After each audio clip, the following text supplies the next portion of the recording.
Et pour terminer, la parole est à Madame Sophie Panonacle pour le groupe Renaissance. Merci Madame la Présidente. Ma question s'adresse à Monsieur le secrétaire d'État auprès de la Première ministre chargée de la mer. Le président de la République a annoncé à Lisbonne, lors de la conférence des Nations Unies sur l'océan, puis à la COP27, l'opposition de la France à l'exploitation des grands fonds océaniques. Notre position est clairement exprimée. La France veut être à l'avant-garde de la protection de l'océan et de la biodiversité marine en haute mer. Je me réjouis que la représentation nationale ait exprimé, à l'initiative de Nicolas Thierry, à travers le projet de résolution invitant le gouvernement à défendre un moratoire sur l'exploitation minière des fonds marins, son souhait de soutenir et d'encourager notre pays dans cette voie. Je ne doute pas que le prochain débat sur cette PPR, qui s'inscrira dans le cadre d'une nouvelle niche transpartisane, nous permettra de démontrer notre capacité d'unité face à un enjeu écologique majeur. Monsieur le ministre, des députés de la Team Maritime étaient à vos côtés lors de votre intervention d'ouverture des 17e Assises de l'économie de la mer à Lille, le temps fort de l'agenda de l'économie bleue. Vous avez fait la démonstration appréciée par la communauté des gens de mer que nous nous engageons pour une économie maritime compétitive et décarbonée.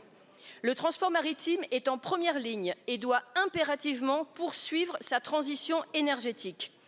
Vous avez présenté le plan France Mer 2030 destiné aux armateurs et aux propriétaires de navires de commerce, de pêche ou encore de plaisance.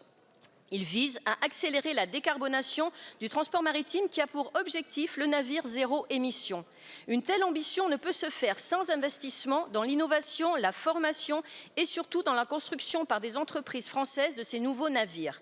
Aussi, pouvez-vous, Monsieur le ministre, nous assurer des intentions du gouvernement pour abonder le fonds France Mer 2030 et ainsi assurer le succès de ce dispositif qui concrétise la volonté de la France de respecter les accords de Paris? Je vous remercie. Je vous remercie. La parole est à Monsieur Hervé Berville, secrétaire d'État chargé de la mer.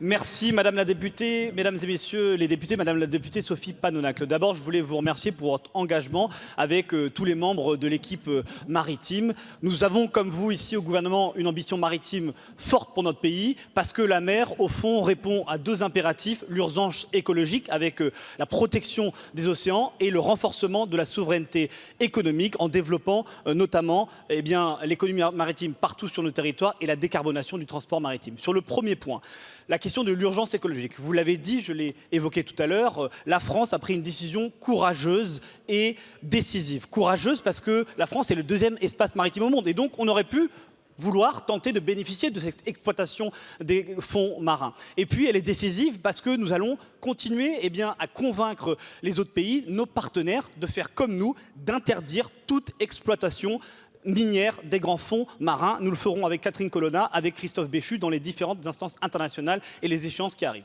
Et puis sur le deuxième point, celui de renforcer la souveraineté économique. Dans la lignée de ce qu'a annoncé la Première ministre sur France Nation Verte, j'ai annoncé aux assises de l'économie de la mer France Mer 2030. France Mer 2030, c'est quoi? C'est une stratégie maritime pour notre pays. C'est 10 mois de concertation au fond pour définir les 10 priorités d'ici 2030. C'est aussi une équipe dédiée au sein du ministère de la mer pour accompagner les porteurs de projets, pour accompagner l'innovation partout sur les territoires, notamment sur la décarbonation. Et puis, c'est une ambition financière, des investissements publics à hauteur de 300 millions d'euros minimum d'ici la fin du quinquennat pour partout accélérer la décarbonation du transport maritime notamment, flotte de pêche, flotte de commerce, plaisance. Donc vous le voyez, notre ambition maritime, elle est sur deux piliers, la préservation de la biodiversité marine et en même temps la décarbonation de ce magnifique secteur qui est pourvoyeurs d'emplois et nous aurons là aussi une action forte sur la formation et l'attractivité des métiers. Nous continuons et nous irons avec un objectif fort d'ici 2030. Merci. Je vous remercie, Monsieur le ministre. La séance des questions au gouvernement est terminée. La séance est suspendue.